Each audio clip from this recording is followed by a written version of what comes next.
You've chosen a podcast from Low Moon Outsiders. Enjoy. Join me briefly for a 3-paragraph devotional based on 1 Peter 1:6. I don't know whose accent I'm actually doing right there. In this you greatly rejoice, even though now, for a little while, if necessary, you have been distressed by various trials. Roughed up inside by necessary trials, if indeed they are necessary. It's not that they happen and aren't necessary, but that they only happen if necessary. There are a variety of trials that come into just about anyone's life. One might argue that the difficulties of life are not actually trials unless the person is in faith. The difficulties happen, but they do not test the person or the faith if the faith is not there. And I guess that would mean that those are just troubles. However, the term trials can be used fairly generally to talk about anything that a person goes through, even prosperity, for example. Someone might argue that life is generically a testing ground. Regardless of which way you see the trials, we greatly rejoice that our ultimate salvation is safe for us all the while. Nothing can separate us from the love of Jesus, and even we cannot imagine exactly how awesome the salvation prepared and protected for us is. That is our devotion. Okay. Whence last we broke. This is Low Moon Outsiders. And the story continues. Heard that somewhere before. Anyway, the party had elected to use the stopwatch. I'm pretty sure it was really a Sturd's decision. But anyway, you used the watch to go back in time and erase the kobold horde slaughter, at least in reality, not necessarily from mind or experience. One factor to remember in that, and I think maybe Asturt is the only one who knows, is that you did have to force the watch back 1 minute in order to be able to do that, and then dialed it back 1 minute forward. As far as you can tell, that didn't cause any real problems, but in the back of your mind, you kind of wonder whether or not something might someday come of that. Okay? In any case, you then proceeded into basically diverted off your course from where you previously had gone. So there were 2 sacrifices that you had stopped, which you now have not stopped. And you traded that for the benefits of not having engaged in those combats, which included Lucas's horse was not dead, Lucas's sword was not destroyed, Chiron's sword was not badly damaged, which isn't his main sword anyway, but was the one he's been using. And Plume had not used a bunch of breath weapon and that kind of thing. So there was quite a bit of undoing that took place. And so, all in all, it's kind of on the scorecard, one might think that it's a pretty good trade. You then diverted, went into the wood, discovered some tracks of what appeared to be unshod horses, which were peculiar. Because most times they're shot.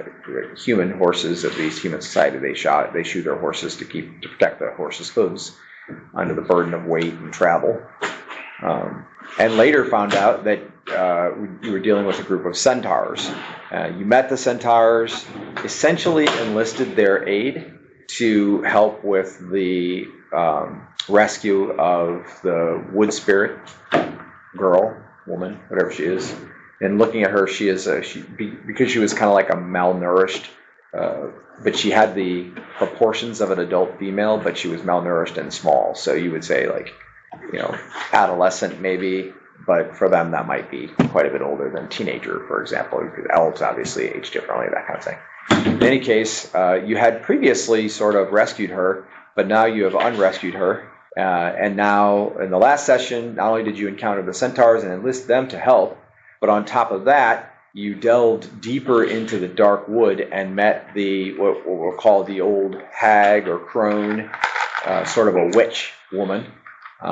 There also was a batch of crows that sort of escorted you there and escorted you from there. And the party was pressing into the area of the sacrifice after leaving the witch. But bearing in mind that some of the players that you want to be in contact with or want to interact with or want to stop from their evil deeds may not be in place. So by your best subtraction, basically, you would say you're running just about an hour ahead of where you first came here. So there is theoretically time to make a choice of what you want to try to do. You don't have centaurs with you. And actually, as you've left the dark wood, you're in a kind of the normal forest again. Still, we're picking up, you're probably 300 yards as the crow flies, which is abundantly appropriate in the current scenario, but 300 yards from the location of the sacrifice. Okay? And you, by calculation, for those of you who have that skill, due east. You're due east of that location, so you're headed westward. Okay? So basically the question is, when you hadn't technically made a decision, do you want to go straight to the sacrifice site, believing that it may not be fully established or what you would want to interact with, or do you want to try to find Reiki, Reiki, that's fine. Anyway, Reiki, the paladin, previous to his arrival there, you probably hadn't been there yet, you don't know. Do you want to look for Serena in the wood? Do you want to look for the wood spirit? So what you are pretty sure is that the hobgoblins had the wood spirit in captivity prior to when you encountered Serena and the kobold massacre.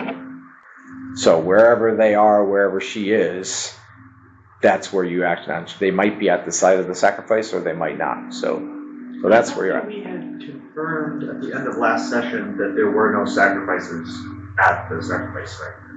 That could be. I think I feel like I remember that. Like, we had gone up and seen that there was there were a number of hobgoblins there. I think more than was expected, but there were no sacrifices there. Okay, I'm okay with that. So that's where we're actually picking up then. So based out of, like, you're not within detected range, so somebody probably snuck up to take a look. Okay? That session will be podcasted, but it's not podcasted yet because I'm about a week and a half behind. So on like everything, like my entire life is a week and a half behind. All right, but anyway, okay. So you're basically back from the hobgoblins in the woods. You have reasonable amount of cover, very limited light. Currently, at this period of time, the moon is behind the clouds. It's high 50s outside, humid, moist, and there was a lot of like transpiration on the grass and dew on the grass previously, and this is a living forest. There's not undergrowth, not a lot of brush and bushes and stuff like that, but there are some, mostly near big trees that are replanting themselves, that kind of thing. Okay, so the question is, the proverbial question, what do you do? Well, so we had talked about last session that we wanted to, or at least it was brought up that we might want to go around the campsite and attempt to Intercept the sacrifices before we got there, because that's what made me think of it. Okay. The hostages, but the sacrifices weren't there. Right. So, what do you do? It's the three of you plus Clume and Chiron. You have the war horses.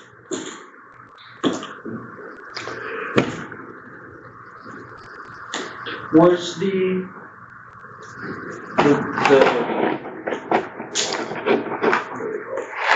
Dogman, the Kobold? Was the Kobold massacre at the campsite? Yes. The very ground upon which that battle took place is this. It's the exact place that the sacrifice was supposed to be. And in this part of the storyline, you have seen it. It is occupied and guarded. No kobolds in sight. So, yeah. Say we circumnavigate the campsite here, attempt to intercept the sacrifices before they ever make it here, and possibly find Reiki in the process. Okay. As a group, or with some form of smaller strike force or what?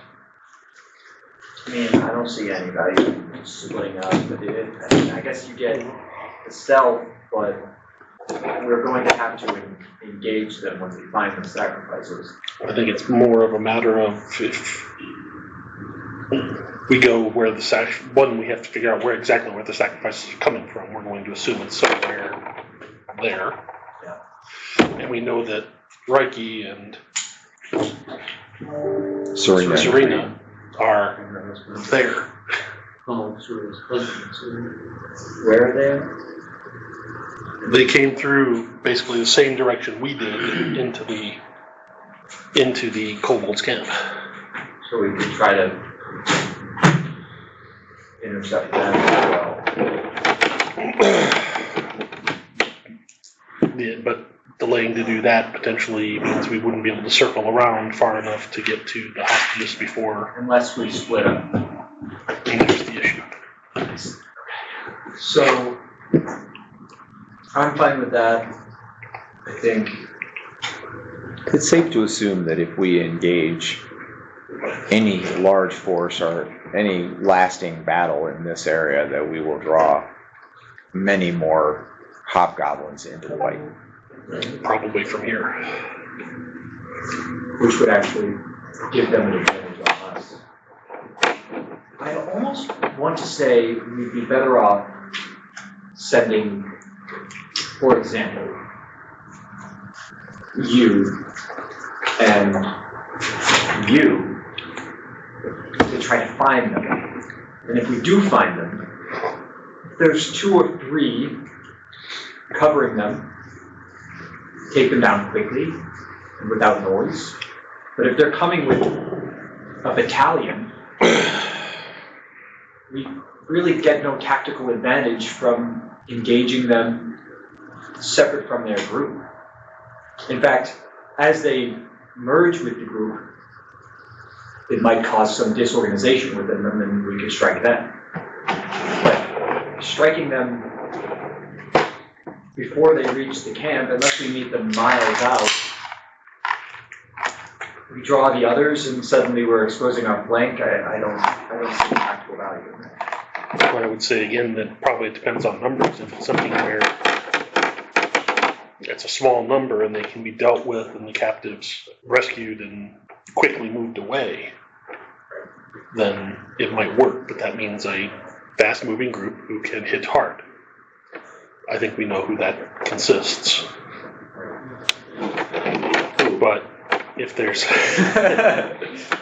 But if there's more than can be dealt with quickly, then you're right. It's going to turn into a fight with consistent. I think we'd be better off withdrawing then and not provoking that at all. We regroup, hopefully meet up with Reiki, and preferably strike before they fully integrate. And we need to get out quickly. I mean, if it requires not even dispatching all of the... If we get the hostages, I'm not worried about the hobgoblins that are here, quite honestly. In theory, in an hour they won't be here. Unless, of course, it was Reiki that killed them or chased them off. I think he killed a fair number. We saw their trampled bodies. We don't know how long the kobolds had been there. Maybe not long. Maybe it broke their morale, but it's already on death's door by the time we had done so. Long hit. Something's been nagging at me this whole time. From what I can tell, looking at the current kobold enforcements, nothing there could have caused that wound. We saw that beast, didn't we? The kobolds bringing the beast somewhere through the woods. We saw a beast traveling, but not with kobolds. Or not kobolds, the hobgoblins. No, not with hobgoblins. They were snake men. More than likely the wound on Reiki was probably a champion or someone else with an axe or a sword or such. Isn't it like jagged? You did, before I answer that question, you did see this time when you looked at the camp, you did see several, actually 3 or 4 very large champions amongst the hobgoblins. Was it like a jagged wound? I thought it looked like. I mean, no, I mean it was ripped through his armor. It tore through his armor and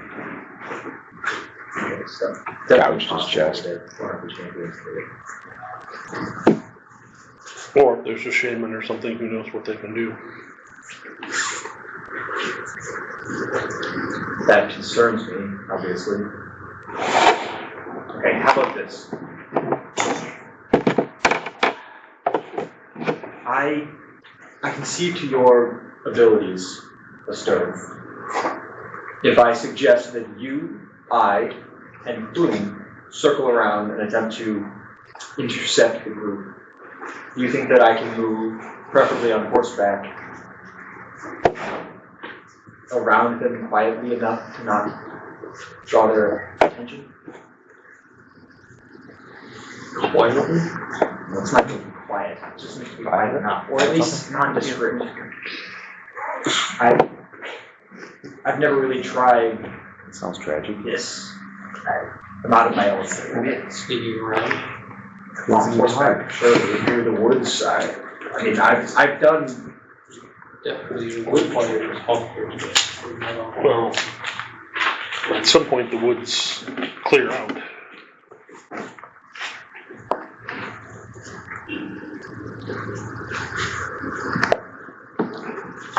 I'm not very fast on horseback.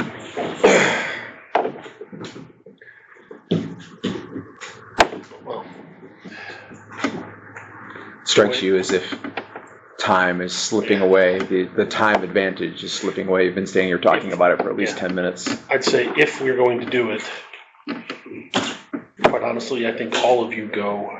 I can stay here and try and find Reiki and delay him or enlist him if the situation is such. And if you can make it back with word or the hostages, then great. I don't know whether he will necessarily attack them if the hostages are rescued or not. Depends on whether he feels they need to be removed regardless. The other factor is that we do have the centaurs about. And for all we know, that may have been what caused the hobgoblins to run the first time. True. Anyways, we're in men of action with little time, so your plan works for me. Let's do it. Mr. Can you bird call? Can bird call? It's just a question of effectiveness. I mean, like, What bird are you trying to call? no, anyone that's not native to here. My thinking was, He's trying to make a signal. yeah, getting the signal. I could just run out of the brush screaming and assume Reiki would do the same, but otherwise we have to meet back up with it. Whereas if we had a signal, tell the signal to Harry, and then he could tell it to Reiki, and then we could make the signal and collapse from 2 directions without ever having to meet up.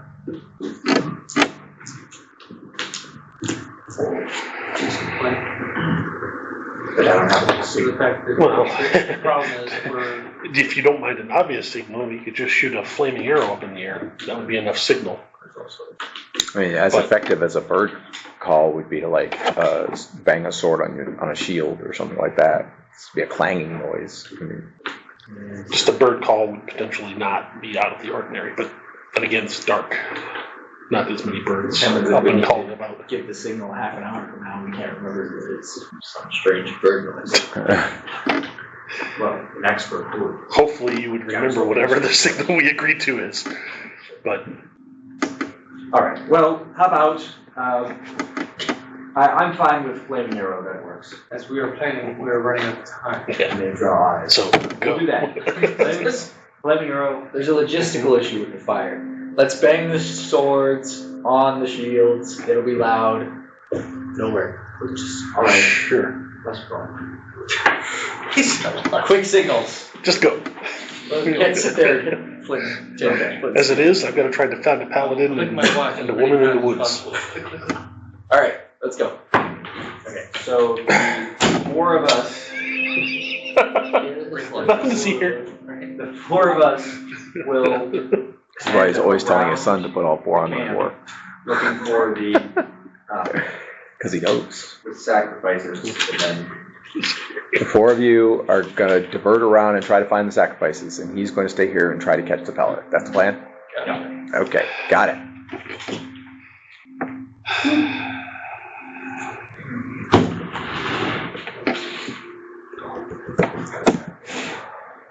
Okay, now I secretly alert the hobgoblins, get paid, and leave.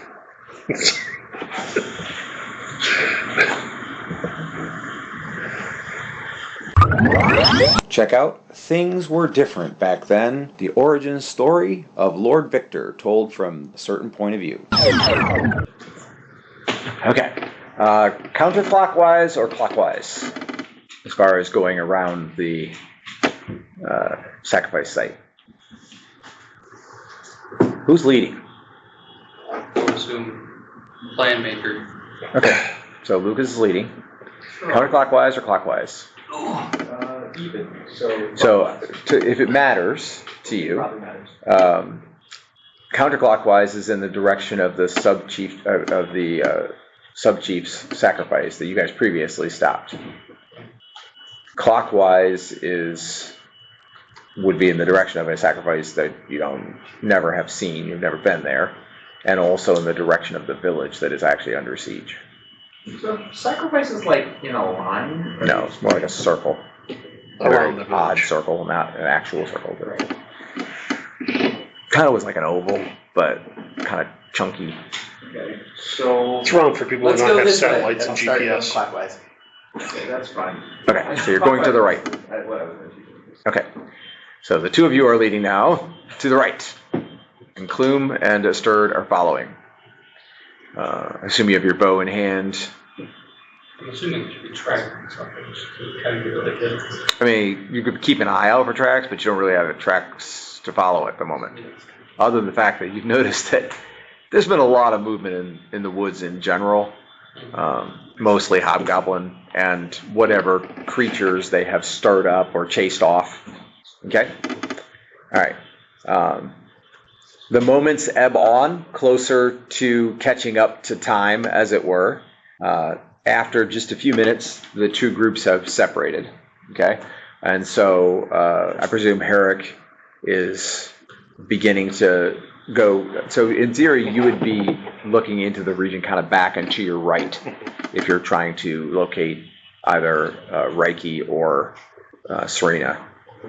You know that the thing was, as the story went previously, that Serena and Reiki had encountered one another, and she had convinced him to try to intercede on her husband's behalf. Something like that. So you're expecting her and Reiki, not Them together. Yeah. Well, unless Not I yet. encounter them after that. Theoretically not. Yes, correct. Okay. All right. And But I'm going to assume with once he's committed, he's going to be moving quickly. yeah, with extremely limited light, basic forest sounds prohibit your kind of being aware of where each other exactly are after maybe just a few minutes of traveling in kind of in opposite directions. Okay. The larger group, the four of you, you know that the hobgoblin encampment, or site, if you will, is out to your left, and you're at about 200 yards. So there are no details visible, but occasionally you can see like a large silhouetted form, probably a larger hobgoblin, or maybe a few of them moving in a clump or that kind of thing over in that area, kind of through the trees. Your dim light would also theoretically be visible if they were paying attention, especially if they were looking closely, but that both of those things seem unlikely. So you're moving with relative impunity. If you move fast, you'd make a lot of noise, so you're not moving super fast. That leads to that point. Okay. You get around to where you are at about the 3 o'clock from the encampment. So does anyone in that foursome have direction sense? No. Okay, so Lucas, roll a d20.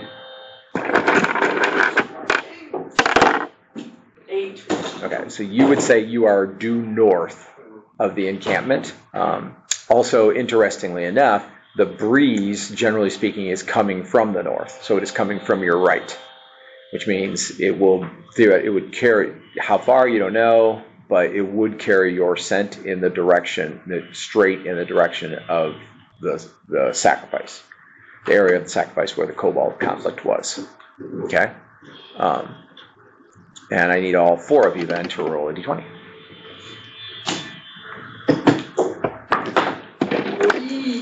Try 19. 5. Very here. 19, 25. Really weird. Okay. Okay, so all 4 of you are aware that there is activity. So basically where you're at, you're coming, you're due, north, but it's the encampment's out there to the left, right? And ahead of you, you can see the tree line.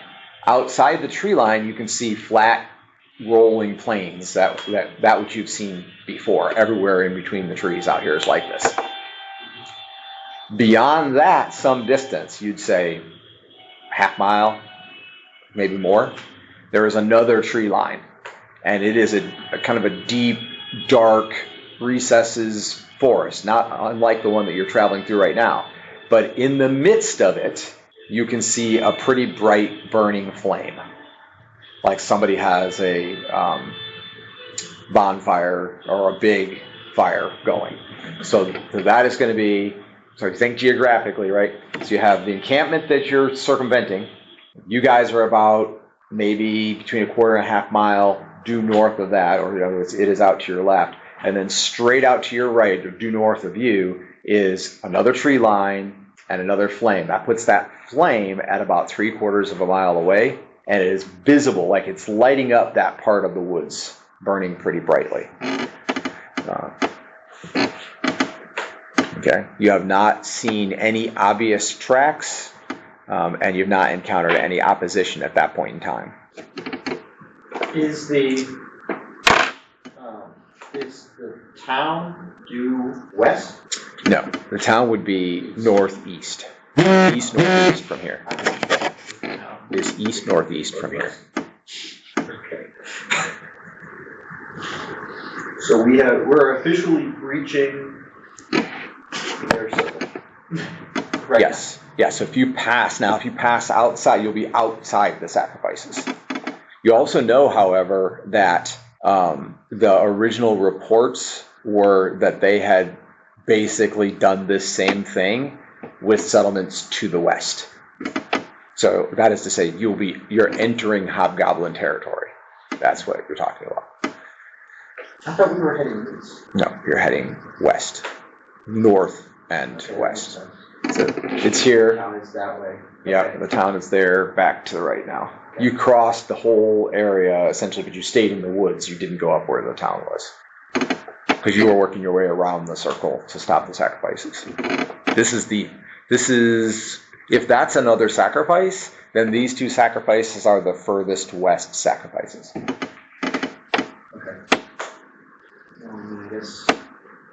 So the question is, are you concerned about the fire or not? Your plan was to, and you can continue. You can continue to circumvent around that and look. And somewhere in this area should be those that are coming to bring the sacrifices. Yeah, that would make sense, because it's probably going to come from hobgoblin territory. You think? I mean, that's probably 60% likely, and more so now because you came from the east and didn't see anything. So. All right. Yeah, we keep going. Okay, so you're picking your way through the woods. Out this far away, you can actually move pretty quickly without any danger of being heard. So you're, are you riding? Are you riding as well? Okay, so that means that those who are on foot are probably jogging, because you can move pretty quickly, because you're not anywhere. I mean, you're easily over a quarter mile away from the encampment now. And how do you say that? Upwind. So, all right. Then now curving back, kind of not trying to get further away from the encampment, because you're looking to try to cut off whoever's going there, right? Okay. And you're all traveling in a group, and the 2 of you are basically leading. Okay. All right. Why not hobgoblins are particularly keen sense of smell? They have really big noses. They are hunters, for sure. They are a little dull-witted. That's about what you know. I'll ask. Okay, so you ask out, he says, do hobgoblins have a particularly keen sense of smell? So you would say yes, they do have a fairly keen sense of smell. And they tend to be like reactive. So they're dull-witted, but they're very bestial in nature. So like if they sense something, that could be prey or could be an enemy or could be food, they'll run toward it just to see what it is, that kind of thing. So I'm going to ask Quinlan, as we keep moving, to keep a very keen eye in that direction. The rest of us are probably looking around, but I want someone to like stare and watch and make sure that there's not a cadre of hobgoblins sprinting at us full force, because they smell meat. Mm-hmm. We will take that risk. Okay. All right. So again, now you're working your way, you're kind of not trying to get further away, sort of like circling around to that side. And what you see is there's like a chunk out of the forest. So as you're coming around, you see that there's a place where the grasses or whatever, you don't see the ground, or you see the trees, kind of come in. And so you have to, if you want to stay in the forest as you're moving, you're going to have to do this kind of number, turn left and kind of skirt it, which will put you closer to the encampment, but no longer directly downwind. It will no longer be directly downwind from you, I should say. And so not thinking anything of it, I mean, this was a possibility. You just continue to do that. At which point you see you're probably at 40 yards from the tree line and the knockout is right there. And you look out there and see that area is sort of broken. The ground has a crevice in it. And so the rolling kind of planes come up and they kind of roll and tuck under the next part. And you can see like dull brown and deep shadow along the edge of it. So you can't see into it. There's an area that's pretty big, probably 30, 40 feet across this way and like 150 feet long this way, that forms as that hill kind of tucks into the next one. And there's just a crevice there. Okay. And then no sign of trouble, at least not initially. However, you notice that as you're moving past, you see where the ground is on the same level as the crevice. And right there in the woods, to your right, you can see a lot of little bones, like critters, but nothing of the critter nature left. Like every kind of animal consumed, and maybe even something that wasn't an animal, but nothing as big as a person. Probably like might even be a kobold or more than one kobold, or goblin bones or things like that. And you'd say it's in the neighborhood of thousands of bones. Jeez. Yeah. So they're a pack of kobolds. Yeah, so you would guess, based on this and what you know already of the pack that the party fought, that you are very near their home or their stomping grounds. Very near the nest of kobolds. Do I know, can I track and kind of figure out which direction they are? If you turned into that area and looked around, you could tell probably pretty keenly where are they coming from, more of what's actually going on, that kind of thing, if you choose to. But there also could be kobolds over there.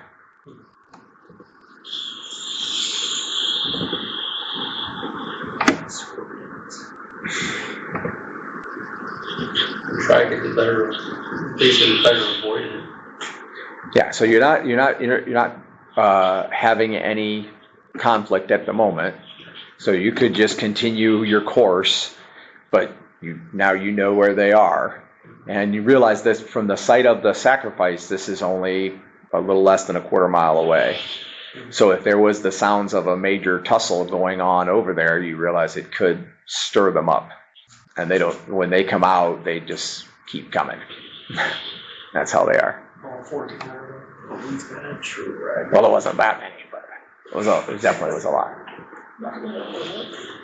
Kept going up. That's the joke of kobolds. They always look like less, and then they just keep coming because they're all over the place. Okay, so what are we doing with the kobold den, if that's what that is? Leaving it for the moment? Yeah, leaving it. Okay. All right, so now you're from the position of the site, you're coming up around like 1 o'clock. Thinking of it that way, you started at 6, you're coming around, the kobolds are at like 2, coming up around 1. Okay. At which point you see moving in the woods dead ahead of you at about maybe 150, 200 yards, something that looks like a troop. And it's probably kobolds. They're kind of humpy looking, and they've got pointy parts like spears and stuff like that sticking off. All you're seeing is silhouettes, right? By number at that yard, you would think it's probably maybe a half dozen. It's not a big number. But It's like 80. that's kobolds, not hobgoblins. You said kobolds. Did I? So they're I apologize. They're hobgoblins. Okay. Yes. Did I say kobolds? I apologize. Yes. Hobgoblins. Quite a big difference. If they were kobolds, you wouldn't be seeing them at 150 yards. They appear to be kobolds. Oh, I forgot to How have we seen them? be tall. Yes. I'm glad that you said something. Okay. Okay. So they appear to be headed in the direction of the sacrifice site. So from what you have seen thus far, this is your best likelihood of them bringing the sacrifice. Okay. So is your plan to attack them, intercept them, ambush them? What? Intercept. Okay. Those two charts. Okay, so how, sorry. 150 yards. So right now all you're seeing is silhouettes. Roughly half dozen. Can't really make out for sure. Definitely have like long spears and stuff like that because there's some, you can see like pointy lines. And they are headed toward the sacrifice site. So if they're 150 yards from us, they're 350 yards from the camp. More than that. Yeah. So it's here, you're here, and your distance is probably 1/4 mile still. And they're further than that. So they're about 500 yards away from the camp. So if you fought out there, if you move quickly and keep it, not a long drawn out clang fight, there's a chance you might pull it off. The further they come, because you're gonna have, so you can close the distance with them, but if you don't break into a charge like now, essentially, then they'll come 50 to 100 yards closer by the time you would fight them, because they are walking steadily through the woods. So the question is, what do we value more, the distance or the surprise? I would say distance. We just got away from a bunch of kobolds.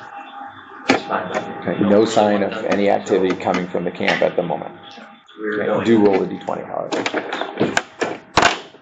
Okay, I'll mount up. 19. You and I are rolling great. Need those in combat. I rolled a 20. So we are going after them right now. Okay, so you're moving brusquely in the direction. Mount up. Chiron is mounting up. Long swords are drawn. Bow is arrow notched. How is Clume equipping herself for this conflict? Go bow, or do you want to go melee, or what? Go turn into a dragon and annihilate them. I don't know what. That'd be cool. It seems like overkill.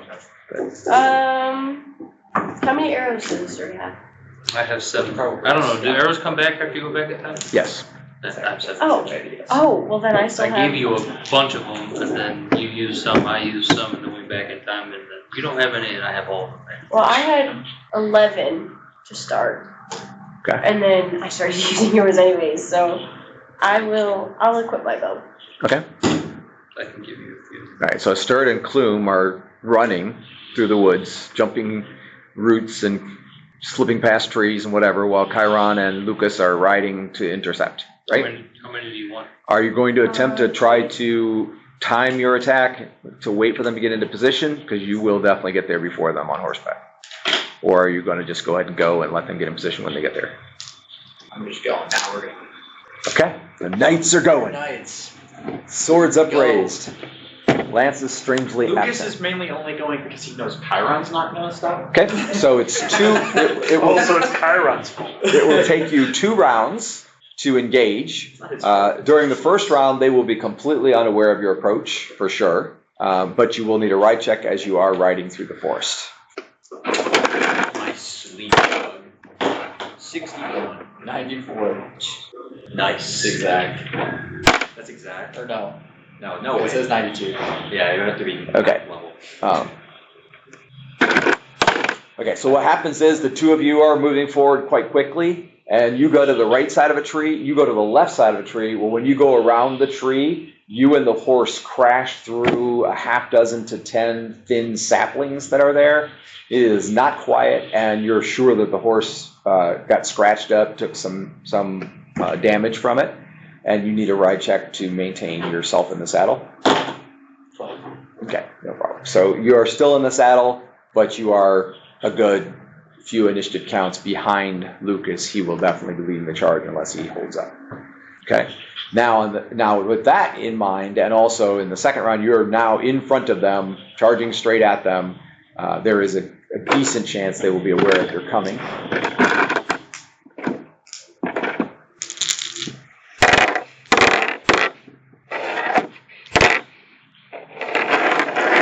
Okay, so at least a couple of them spot the large armored horseman, single, charging toward them, and they begin to react militarily. Okay, you can tell too now as you're probably at like 80 yards. It's broken terrain. It's not a trail, right? But it's 80 yards. And you can see that there are indeed 8 of them. They have a variety of weapons. 4 are walking in a clump toward the middle, and 4 are kind of like extended out at like in a cross, basically. So there's one back to the right, one back to the left, one ahead to the right, one ahead to the left. It's a couple of the ones that are in the middle that noticed, and they begin to yell at their companions. To that end, the 2 bowmen will fire at the end of this round. Okay.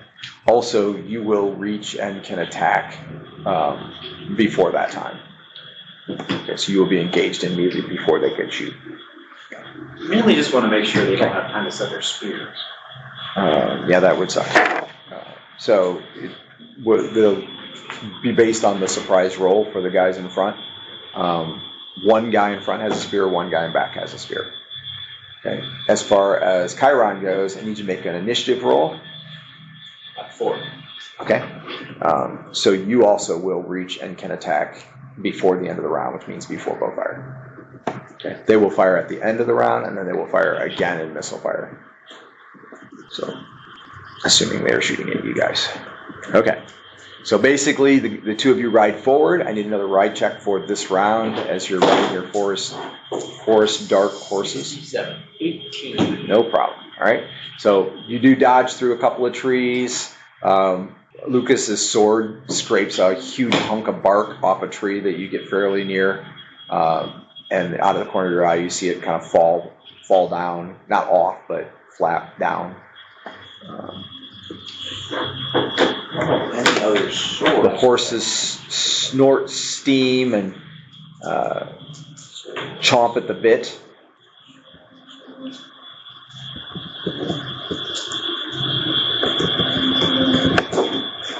We're breaking in this guy's sword. You think? Only other option other than the sword is the axe. I don't know how to use an axe. So. Okay. I'm pretty sure you know how to use it. Oh, yeah. Just not use it well is different. I'll learn next though. Swing it and hit it till it dies. Move up and let it die. Okay. Perhaps you'd like to write for Low Moon Adventures. The Prince Albert series on Kindle is a short story series where you can write your own based on our prompts and donate them or donate half their profit to the ministry.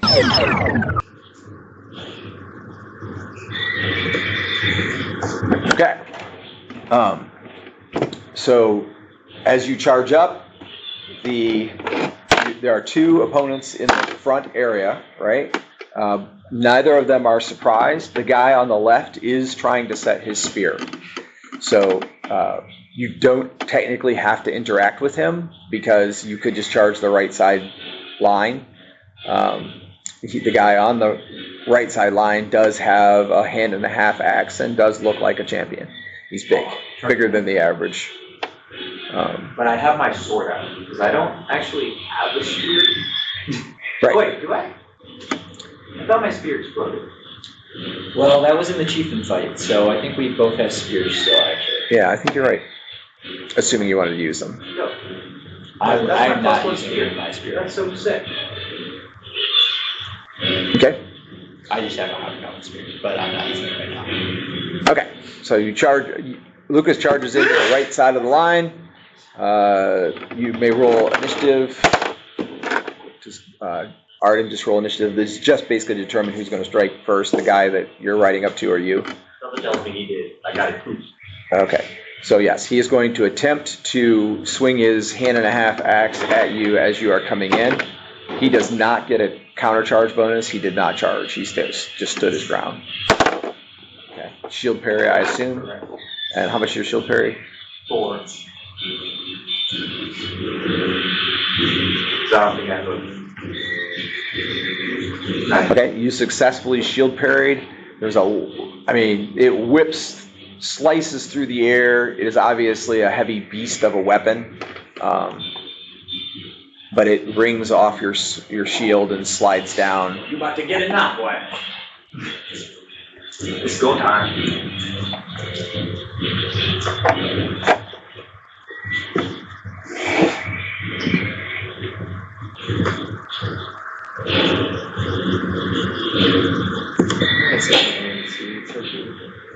Okay, you may roll to hit, sir.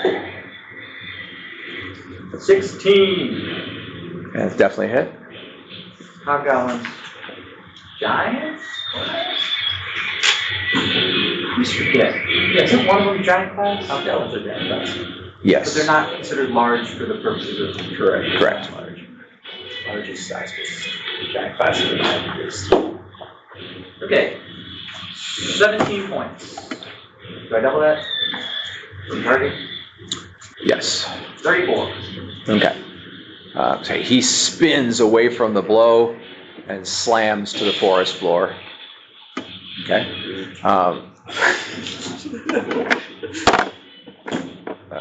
Okay. Your horse is now occupying the place where he was previously. You basically rode through his spot, which puts you into reach of the center. As you reach the center, you realize that the 4 individuals in the middle are carrying something in a bag. And they're holding the corners of the bag, and it's not very big. It's whatever it is probably about like that big. Huh. Probably not. Well, I mean, it could be the little girl. It could be if she's in a fetal position. Okay? Not fatal. Okay? Are you 2 per 1 on horseback? I am. So you will get another attack at the end of the round. All right? And then Chiron charges in now. Yes. He took the right side. If you take the left side, you will be riding into the set spear. It still has to hit, right? It's still a roll to hit. I'm excited to do that. You do have a very good AC. I will ride into the spearman and try to keep him on my shield side, I suppose. And Of course. shield parry. Yep, makes sense. Even if All right. he wasn't on your shield side, they're not on your shield side when you're jousting, so.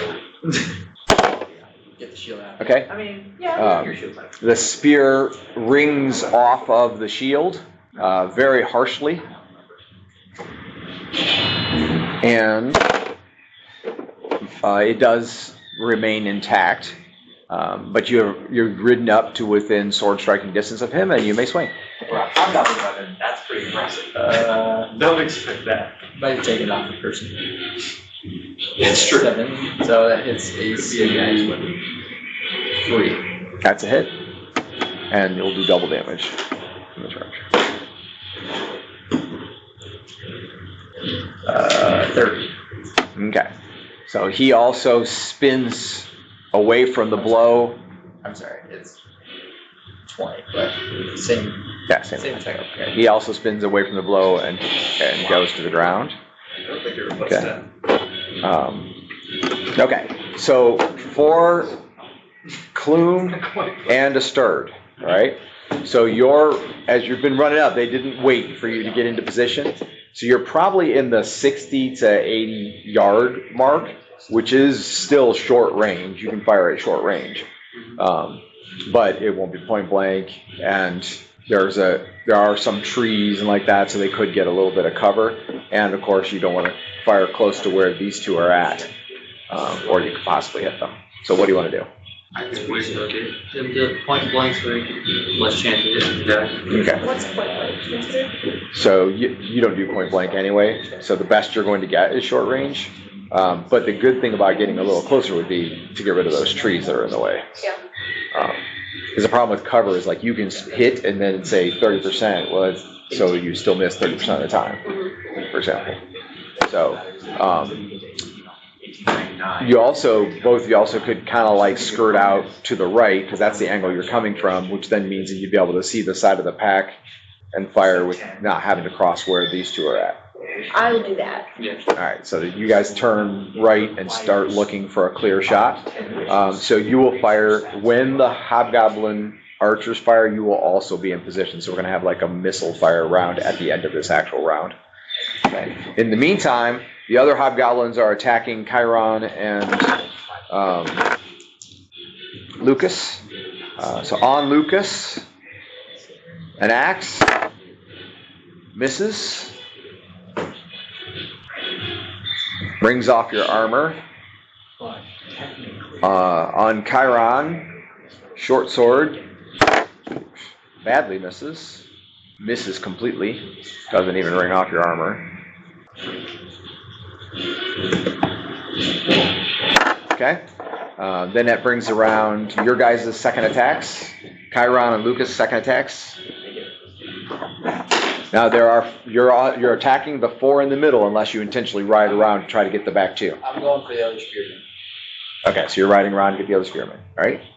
And he is on the left also. Roll horsemanship if you would. You don't really want them to drop this thing. 8. No, set the bag down.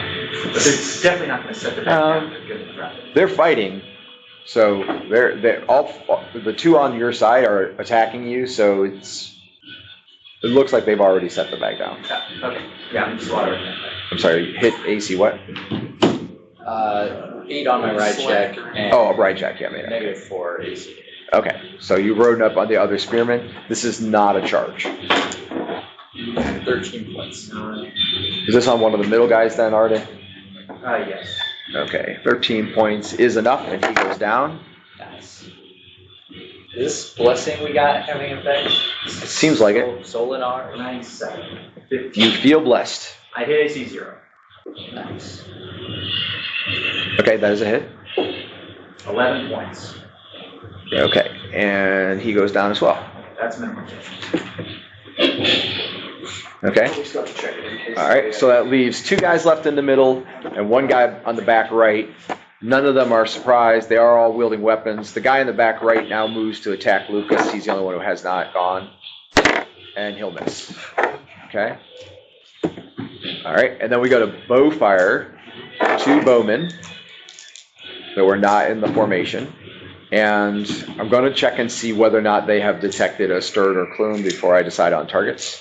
I wish I could Not on a stirred, not on clume. So neither one of them, they've not detected you, so they're concerned about the knights. So one will fire 2 shots on Chiron, one will fire 2 shots on Lucas. 2 shots on Chiron, 1 hit. 14 points. Wow. Okay, and you need to make a ride check, and you might want to roll low. Remember, you did a lot of damage this round. 32. I'll give you. Okay, that's fine. I'll give you that. All right. Yeah, I mean, I have to take it. He did 40 points of damage this round. Well, I still made it by 60. Right. So the guy did 14 to you. You did 40. That's 54. You only made it by 6. So. Keyword made it. That's the problem. Those rounds where you charge in and do double damage, they also hurt your ride check really bad. Yeah. So, and these guys only have 10 hit points. So the common ones, not the champions, but. Mine counted.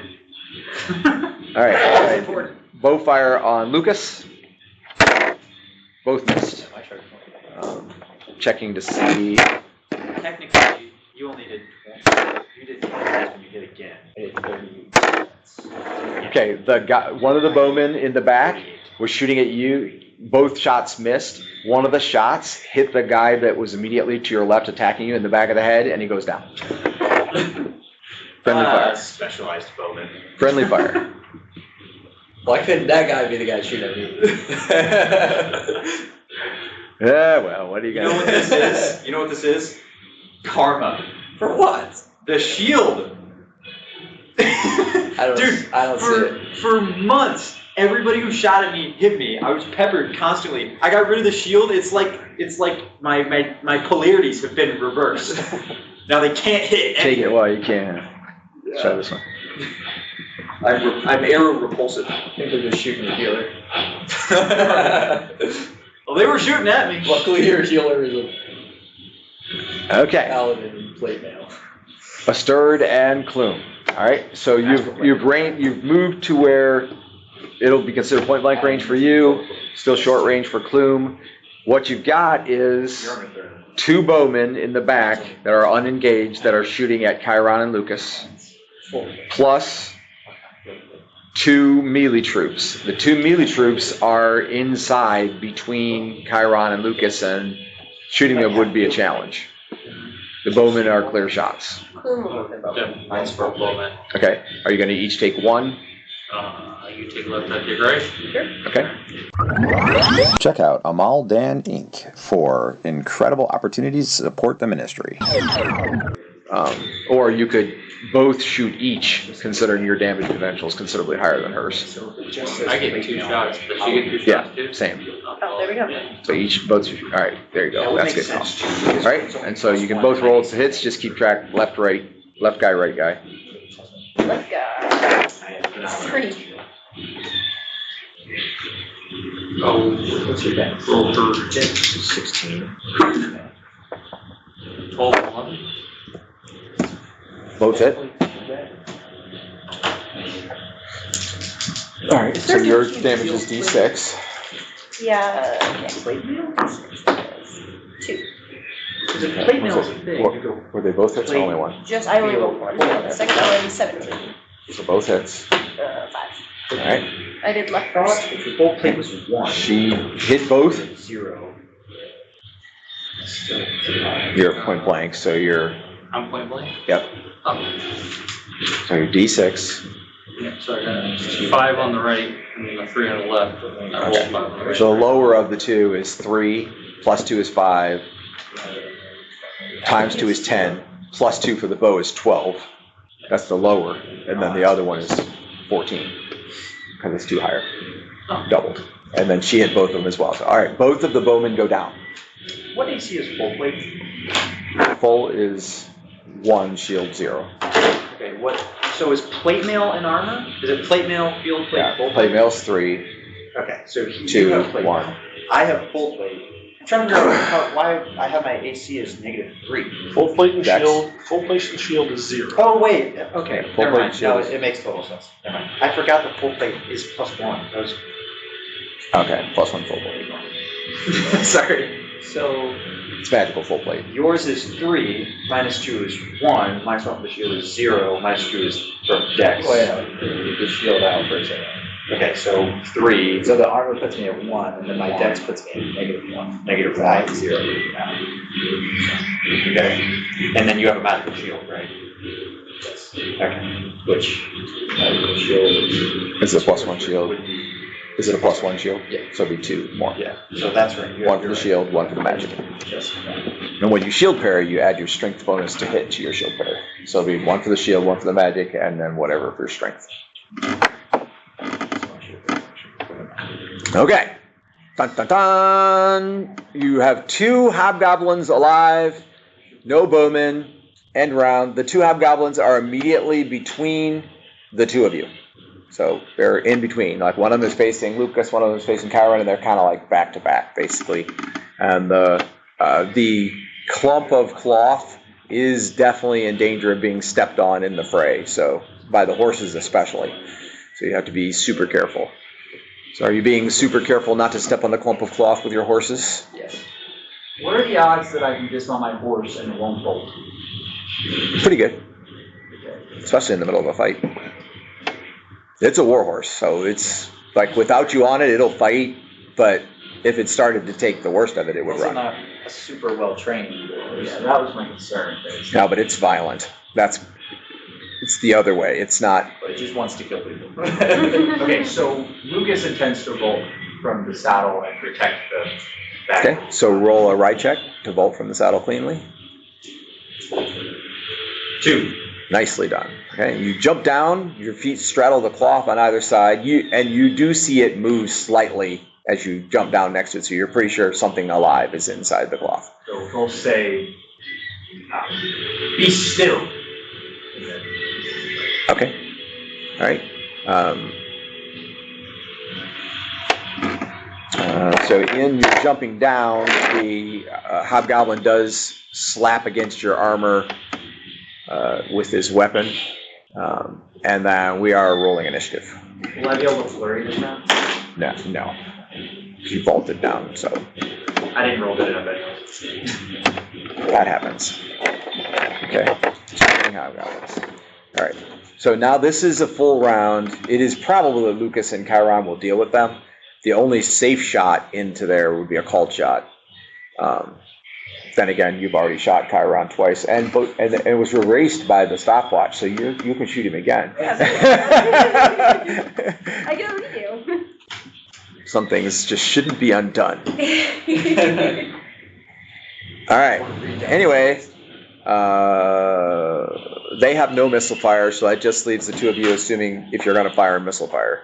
Are either Asterd or Clume firing a missile fire? She says no. You see that Lucas has jumped from the saddle and is trying to protect something on the ground. And there's a guy basically wailing on his back right as he's trying to do that. And the horse is in the way. So to get a clear shot, it would be a called shot. If you miss with one of your regular shots, you could definitely hit the horse or hit one of them. I can just run up and grab that thing he's protecting. Yeah, you could run in there. Yeah, I'll run there and grab the. Okay, so you'll not be missile firing at all. Roll a d20 if you would. 19.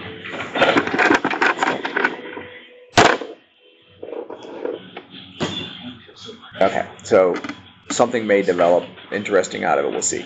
Right now we're in melee 9, 8, 7, melee 7, melee 6. Did you roll initiative? Hurry up.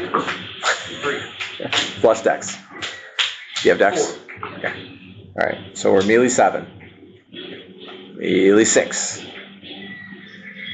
melee 5. You know, Aaron. I said I rolled low. Yep. All right.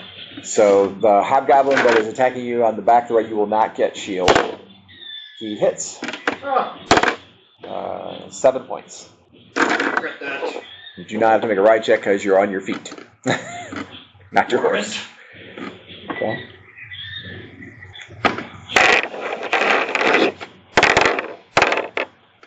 Okay. The horse bumps up against him and tries to step on his foot, and also tries to snatch at him, but the horse's teeth actually ring off the hobgoblin's helmet. Yikes. Lucas visibly cringes.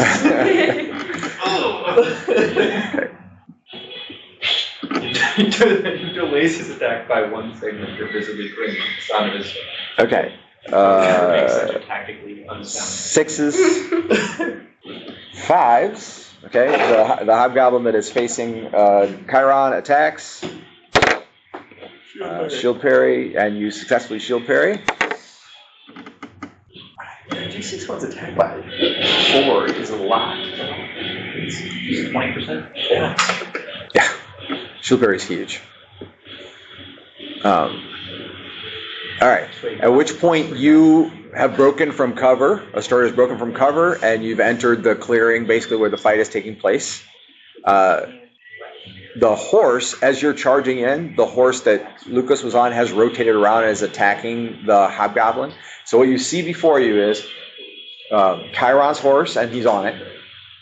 One hobgoblin with his back toward you, or toward Lucas and the girl and the other horse. And then Lucas is kind of stooped down on the ground over top of the package, right? And behind Lucas is the other hobgoblin with his back kind of toward you now. And behind him, but on the other side, is the horse. And so as you charge in there, you realize you're probably at about 10 yards, and you realize you have a clean shot. At which point in time you realize you have an arrow on your bow. So it's a little risky. A 1 still could fly awry or whatever, but if it doesn't... How'd that get there? Okay. Hello. All right, so you may roll 20 to hit. So you cleanly see a stirred break from the tree line, run out in the clearing, and then he has his bow down to his hand, and he has an arrow on the bow, and as he realizes he's got a clear shot, he brings the bow up and fires as he's running. Okay? 1. 4. That's not very good. It's not a bad miss, though, if it's a miss. So, okay, so you got 4, add dex and whatever, and see what you hit. 4 dex plus 4. So that makes 5. Point blank, 6, 7. Bow, 8, 9. So you're at 9. What level ranger? 6. So that's 15. So you had AC 6. So that's a hit. Oh. All right. So they are AC 6. So roll D6 plus all that crap. Nice. It's a good thing you got a lot of crap. Okay. So 1, 2, 3. Minimum 12. Yeah. All right. So the arrow embeds itself deeply in the chest of the hobgoblin, who seems just like stunned, like he can't believe it. And then he caves over, and then the horse stomps on his face and chest. He's like, yeah, I got him. So then, Well-timed horse snort at the end of the stomping. Okay. All right. That was moderately impressive, even from an elven perspective. Okay. And then we are in initiative 4. That was 4. Okay. swing on this guy. Yep. He's the only one left. 1. You missed. My turn! There will be another attack. Your whirl horse, however, hit once. Oh. Not enough to kill him, I'm sure. Okay. And Lucas then, throws his sword. Yeah. Did he already attack? He did, right? yes, he did. So I get a second attack? Yep, go for it. DC 1. That'll hit. 6 points. Okay. He's still there. However, feeling the brunt of it, he turns and tries to run away. Going to kill him or try? Yes. Okay, the horse will also. AC 6. That's a hit. Okay, so what happens is the horse, like, fidgets around because he's trying to get a bite on him, and it swings you back out of the way. And then the horse steps forward, and the horse, like, grabs the back of his cloak and pulls him back. And then your sword goes right along the side of the horse and embeds in it, like between his shoulder and his neck. So basically the horse held him and you killed him. Good job, Horses are horse. so messed up, dude. What? War horses are so messed up. They're Okay. like a perversion of regular horses. And then he shakes him around a little bit, and when he does that, his head breaks over, so he's laying on his shoulder, and then the horse just drops him on the ground. Horses just love yak. And it's such a weird thing for a horse to do.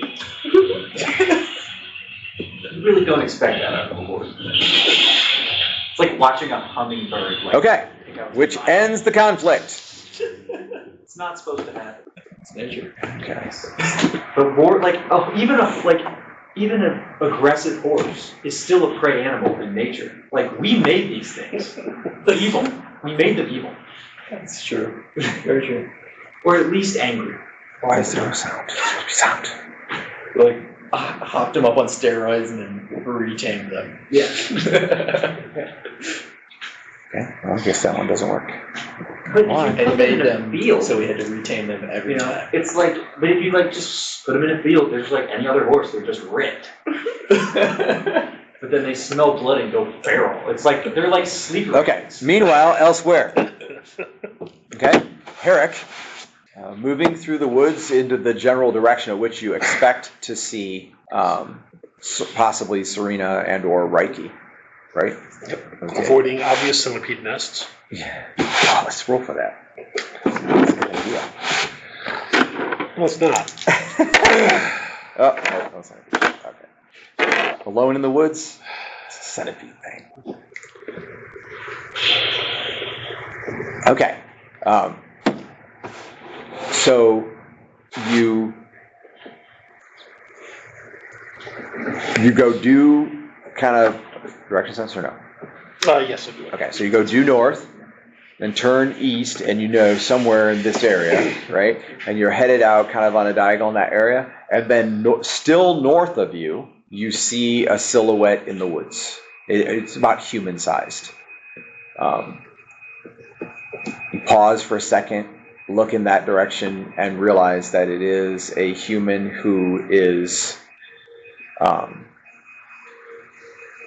like crouched down, utilizing the shadow, not moving from place to place. So they're not traversing the wood, they're more like hiding out. So that distance puts you east northeast of the fight site, we'll call it, about 250 to 300 yards. Okay, and then you're about 40 yards from there, southward, still about 230 yards from the fight site. Okay, so are you proceeding? I am. I'm going to be, I'm paying attention, but I'm using infravision to more or less track things. Okay, yeah. So as you get, Not to startle them and make them run. That's the key. yeah, as you get just a little closer, you can actually see on infravision clearly the heat signature, and it is definitely a human. In fact, I'll give you the benefit of the doubt and say you're pretty sure it's Serena from what you saw before. Okay.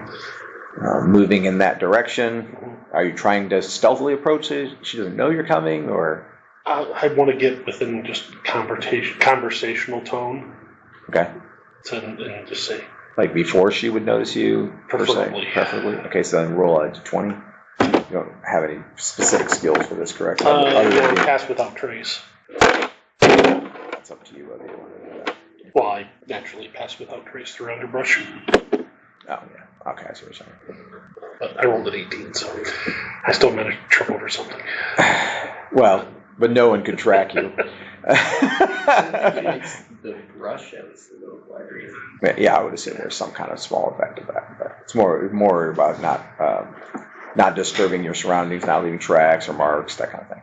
Okay, so anyway, so it's clear that she does notice you coming, and she actually shifts around the tree that she's next to, and she's on your side of the tree, sitting down in the shadows. You can see her silhouette because there's not much light. You're still half an hour from the fight. You know that during the fight, the moon had come out from behind the clouds, and it was actually pretty bright. But right now, it's still pretty dim. The cloud cover is more than covering the moon. So anyway, as you are approaching, you're probably at 10, 15 yards. There's been no conflict or sign of conflict. I think maybe she's hoping that you're not seeing her, Gotcha. considering she's staying very still. Yeah. Serena, it's me. I'm a friend of Stern's. Don't run. I need to speak with you. Who? Asterd. Asterd who? Who are you talking about? Right. I don't know your name beyond Asterd. You know, the story. You probably do. Yeah, you do Okay, know a well, little bit of his story. You could relate enough No. to make the I connection. won't say that, but Okay. So you say you ran from your tribe. yeah.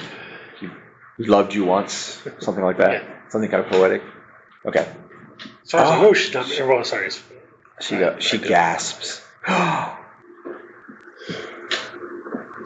Where is he? Nearby, but he's attempting to rescue some of the hobgoblin sacrifices. Interested in giving financially to Low Moon and support the campaign? Text LMGIVE, that's LMGIVE, to 419-419-0095. She stands up enough that you can see her. She creates a kind of like a feminine silhouette edge of the tree, and obviously you can see her heart burns warm. And she says, "My husband Creed is attempting to do the same thing.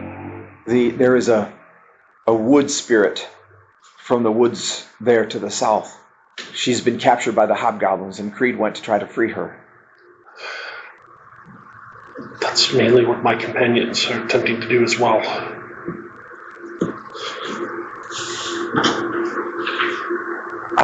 I'm worried for him. He's alone. Where did he go? Or which way did he go? The hobgoblins have a meeting place to the west in the wood, just quarter mile, maybe less, and an old hag told us that the wood spirit had been captured by the hobgoblins and would be taken there. Creed went to try to stop them before they could kill her. So where does that lay according to my understanding of where the battle is and the other sites are? She's talking about the same place. She's talking about the sacrifice site. Gotcha. So, putting it together with what you already knew, it sounds like what drew Serena and Creed into the conflict was the hag. Mm-hmm. Somehow, and she didn't tell you anything about that one, that she had talked to them or anything, but apparently they talked to her as well. Which kind of makes sense when you think about it, because the crows led you to her as if she was looking for anyone to help, basically. So that kind of fits. Now you're beginning to wonder in the back of your mind whether or not Reiki's on his way there now. But anyway, so if he either went to the sacrifice site, which would be unlikely because that would be the ground that you were just covering yourself, or he tried to circumvent and go around the other side or whatever, and similar to what the party was doing. How long ago did he leave you? Or did he leave here? 20 minutes, half an hour.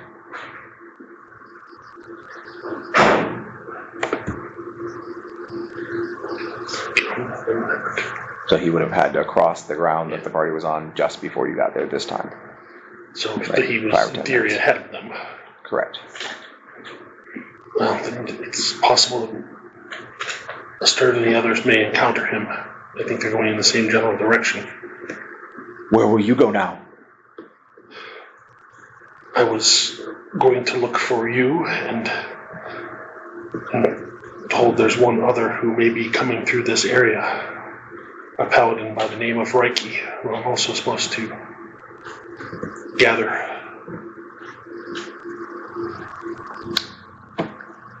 Okay. Was it your intention to stay here and wait for your husband? Yes. He is much more able to fight than I am. But if you are looking for this paladin and then meeting up with your friends, I would go with you if you would take me. Or it seems like we're all headed in the same place. I think we're more likely to meet him here than if we attempt to move somewhere else. Oh, okay. I heard sounded like people on horses previously. There are centaur about as well. Maybe. We're searching for the wood spirit. Could have been.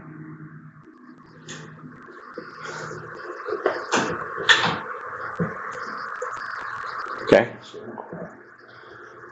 going to wait 5 or 10 minutes and see what happens. All right. So you take up your position with her and wait. You are outside the dead part of the woods, so this is a living forest. And when without the moving around and like that, the animals kind of settle back into their normal routines, and you begin to see small critters, hear occasional birds. Under other circumstances, it would be rather pleasant. You're pretty much seeing her totally on infravision, but you saw her before when the group was together not on infravision, and you know that she is beautiful in her own right. Okay? You wait in the woods. Listening to sounds of a horse who hopefully doesn't teleport past us. Okay? All right. Meanwhile, elsewhere. Dun, dun, dun. You have rescued the package, as it were, after a moment of making sure that there are no other hobgoblins around and Clume, I assume, moving closer. You pull open the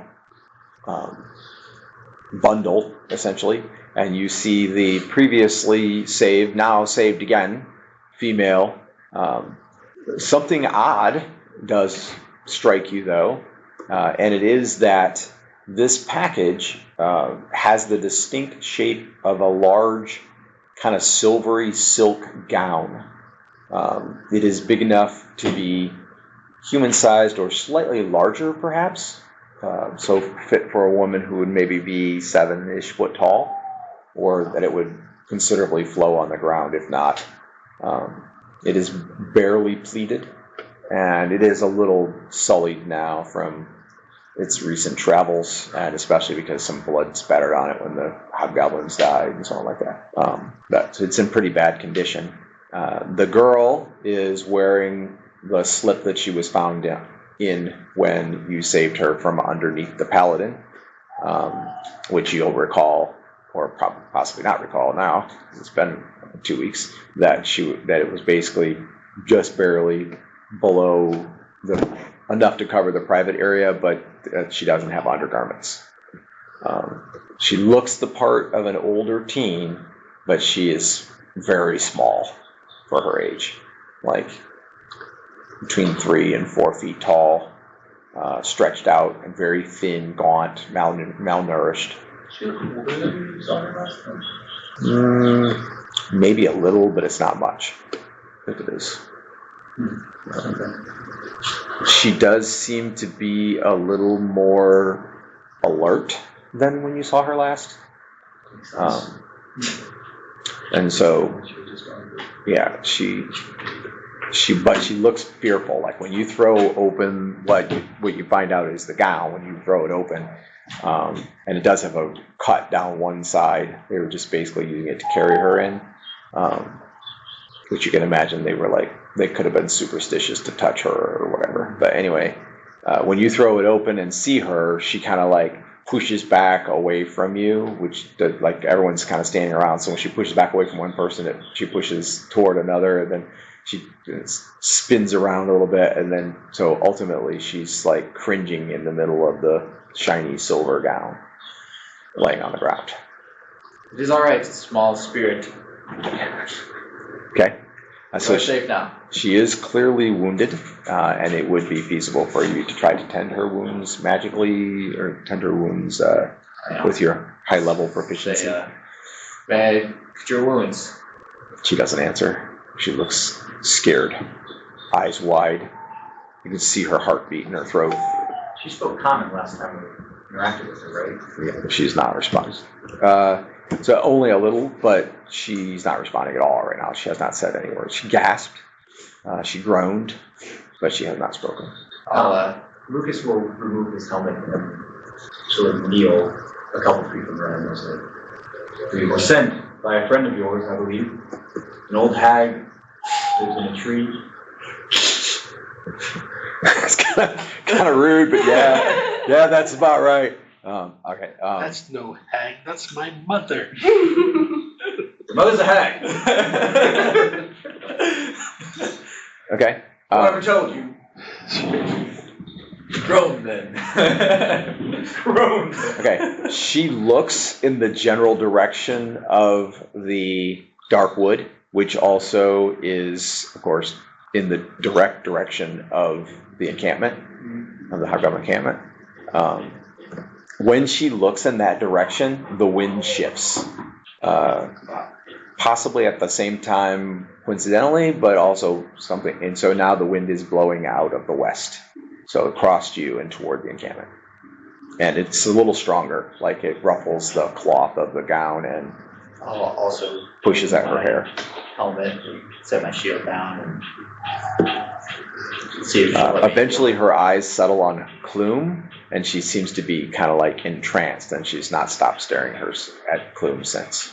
As long as she doesn't stop me, I'll tend to her. Plume will approach her and I'll just ask her what her name is.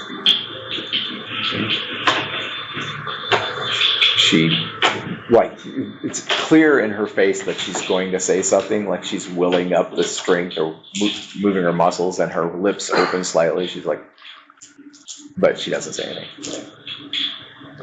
No sound comes out. Maybe I can't roll. Okay.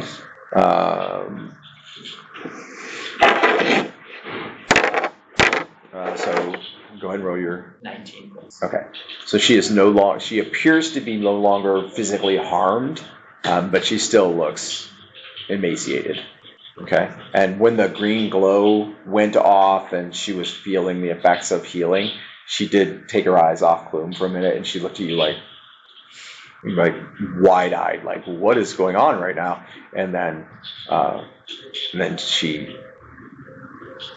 sort of like calms down, and her head sort of drifts to the right, and then she seems to be almost in a daze, but she is healed. Stay tuned for more Lomunian adventures.